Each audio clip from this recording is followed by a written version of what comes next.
টক্সৰ ষ্টুডিঅ'ত মই ইমৰান লৈ আহিছোঁ এক গুৰুত্বপূৰ্ণ বাতৰি। ৰাম নৱমীত মছজিদত পতাকা উৰাবলৈ গৈ গ্ৰেপ্তাৰ হৈছে এগৰাকী যুৱক। ক'ত সংঘটিত হৈছে এই ঘটনা লৈ আহিছোঁ সবিশেষ।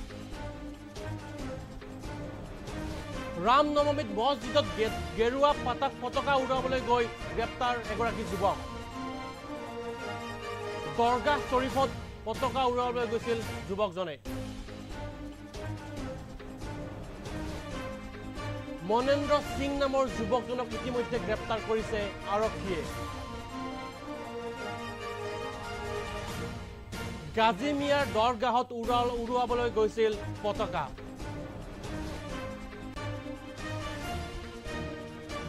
উত্তৰ প্ৰদেশত সংঘটিত হৈছে এই ঘটনা।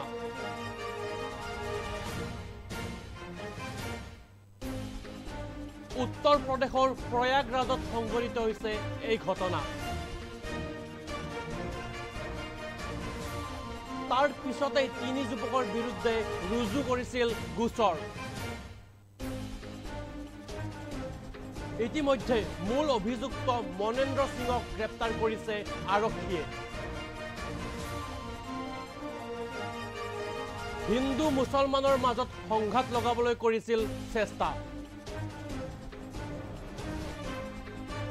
ইতিমধ্যে আৰক্ষীয়ে সম্পূৰ্ণ অঞ্চলটো ৰাখিছে নিৰীক্ষণত। পুনৰবাৰ জনাবলৈ চেষ্টা কৰিছোঁ, গাজিমিয়াৰ দৰগাহত এখন পতাকা উৰাবলৈ গৈছিল এগৰাকী যুৱকে। তাৰ পিছতে যুৱকজনক আৰক্ষীয়ে আটক কৰিছে। ইতিমধ্যে মূল অভিযুক্তগৰাকীৰ নাম মনেন্দ্ৰ সিং বুলি জানিব পৰা গৈছে। দৰগাহ শ্বৰীফত গেৰুৱা পতাকা উৰাবলৈ গৈছিল যুৱকজনে।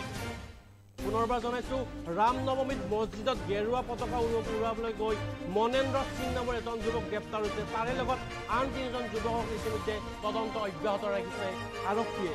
হিন্দু মুছলমানৰ মাজত সংঘাত লগাবলৈ চেষ্টা কৰিছিল এইকেইজন যুৱকে। তাৰ মাজতে মূল অভিযুক্ত মনেন্দ্ৰ সিঙক ইতিমধ্যে আৰক্ষীয়ে গ্ৰেপ্তাৰ কৰিছে। উত্তৰ প্ৰদেশৰ প্ৰয়াগৰাজত এই ভয়ংকৰ ঘটনা সংঘটিত হৈছে। প্ৰায়ে সময়ে এনেকুৱা বিভিন্ন ধৰণৰ ঘটনা দেশখনত সংঘটিত হৈ থাকে। তাৰ মাজতে উত্তৰ প্ৰদেশৰ যি প্ৰয়াগৰাজ আছে, সেই প্ৰয়াগৰাজত এনেকুৱা এটা ঘটনা সংঘটিত হৈছে, যাৰ ফলত এজন যুৱকক আটক কৰা হৈছে। ইতিমধ্যে যুৱকজনৰ নাম মনেন্দ্ৰ সিং বুলি জানিব পৰা গৈছে।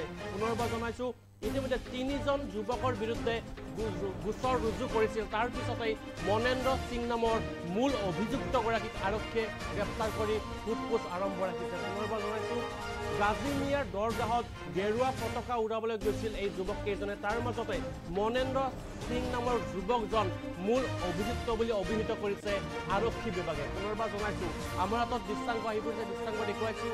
এজন যুৱকে গেৰুৱা পতাকা উৰাবলৈ গৈছিল দৰগাহ শ্বৰীফত। এই ঘটনা সংঘটিত হৈছে উত্তৰ প্ৰদেশৰ প্ৰয়াগৰাজত। ইতিমধ্যে মূল অভিযুক্ত মনেন্দ্ৰ সিঙক আৰক্ষীয়ে গ্ৰেপ্তাৰ কৰিছে। বাকী আন কেইজন যুৱকক ইতিমধ্যে সোধপোছ কৰি আছে আৰক্ষীয়ে। পুনৰবাৰ জনাইছোঁ, হিন্দু মুছলমানৰ মাজত এই সংঘাত লগাবলৈ চেষ্টা কৰিছিল এইকেইজন যুৱকে।